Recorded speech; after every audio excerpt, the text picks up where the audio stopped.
7 Februari 2022. Merdeka dari segala keinginan.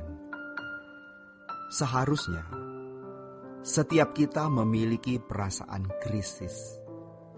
Bukan krisis karena uang atau krisis karena nama baik kita dicabik-cabik, atau juga krisis karena keinginan kita tidak terpenuhi, melainkan karena kita takut kalau masih ada kesalahan yang kita lakukan dan ketidaktepatan, dan kalau mestinya ada yang bisa kita lakukan untuk Tuhan, tetapi kita menyia-nyiakan kesempatan tersebut. Jangan hanya bangga karena menjadi pendeta atau karena telah setia mengikuti khotbah suara kebenaran. Tetapi mari kita responsif mengenakan kebenaran ini. Sampaikan, selidiki aku Tuhan. Seperti yang pemazmur katakan, makanya kita harus selesai dengan diri kita sendiri. Tidak ada orang yang lebih merdeka dan mulia daripada seorang yang berhenti dari segala keinginan. Ini sungguh tidak mudah. Tidak ada lagi cita-cita. Tidak ada lagi sesuatu yang membuat dirinya bahagia. Tetapi ia selalu bertanya, apa yang harus kulakukan Bapa? Kalau kita bisa mengikuti ini, kita menjadi orang yang sangat beruntung. Karena pertaruhannya adalah kekekalan. Kalau segenap hidup bisa kita persembahkan untuk Tuhan, berhenti dari segala keinginan pribadi, dan hanya ingin melakukan kehendak Bapa. Ini tidak berlebihan. Karena memang Alkitab mengatakan, baik kamu makan atau minum, atau melakukan sesuatu yang lain, lakukan semua untuk kemuliaan Allah. Barangkali ada yang bertanya, atau berkata, atau menanggapi, bukankah kita sebagai manusia boleh punya keinginan? Memang manusia diciptakan Tuhan dengan pikiran, perasaan, supaya manusia memiliki kehendak atau memiliki keinginan. Manusia tidak mungkin tidak punya keinginan, dan memang tidak boleh tidak punya keinginan. Tetapi masalahnya adalah, apa objek keinginan kita? Itu masalahnya. Kalau tadi dikatakan bahwa orang yang paling merdeka adalah orang yang tidak memiliki keinginan, maksudnya bukan kita meniadakan keinginan, melainkan keinginan kita hanya ditujukan kepada Tuhan. Sebab kita hidup di dunia yang sudah jatuh, dunia yang terhukum, dunia yang terkutuk. Sementara moral karakter kita juga masih berantakan. Maka, apa yang muncul di hati dan pikiran kita, produk dari dunia sekitar kita, ditambah dengan ambisi pribadi yang keruh, melahirkan kejahatan, melahirkan dosa.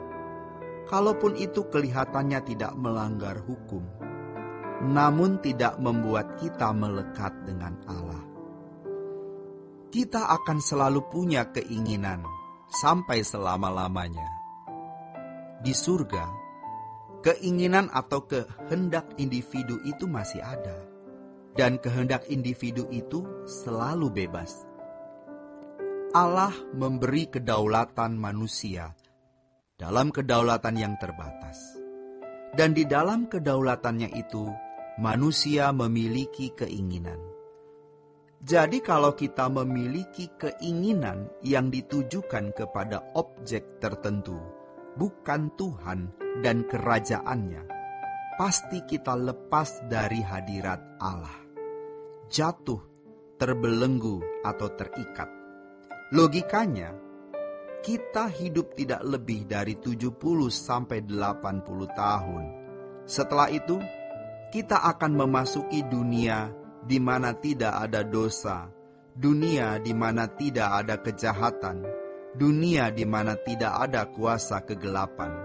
Sehingga secara otomatis keinginan seseorang pasti baik. Tetapi untuk memiliki keinginan yang selalu baik bukan dimulai nanti waktu di surga, melainkan sejak di bumi kita sudah melokalisasi keinginan kita, mempersempit keinginan kita, yang akhirnya nanti kita fokuskan satu saja, yaitu Tuhan dan kerajaannya. Kemuliaan bersama Tuhan itu tidak ternilai. Jangan sampai kesempatan di mana kita bisa berkobar-kobar mengisi hari hidup untuk melayani Tuhan rusak karena pergaulan. Seperti orang tua di dunia ini tidak ingin anak-anaknya bergaul dengan orang-orang yang bisa mengganggu dan merusak masa depan anaknya, baik masa depan secara ekonomi maupun secara moral. Orang yang tidak berurusan dengan Allah tidak peduli dengan siapa dia bergaul. Yang penting dia merasa ada kebersamaan. Yang penting dia senang. Simbiosis mutualisme, saling menguntungkan. Kita harus sungguh-sungguh mempertimbangkan, apakah kita bergaul dengan orang yang Allah menyukai kita bergaul dengan dia atau tidak. Mazmur 73 ayat 24 sampai 26 mengatakan, "Siapa gerangan ada padaku di surga selain Engkau? Selain Engkau tidak ada yang kuingini di bumi." Ini firman Tuhan. Jadi, ketika seseorang fokus kepada kekekalan, dalam hal ini surga, maka tidak ada yang diingininya lagi di bumi. Kita akan merasakan damai sejahtera yang luar biasa.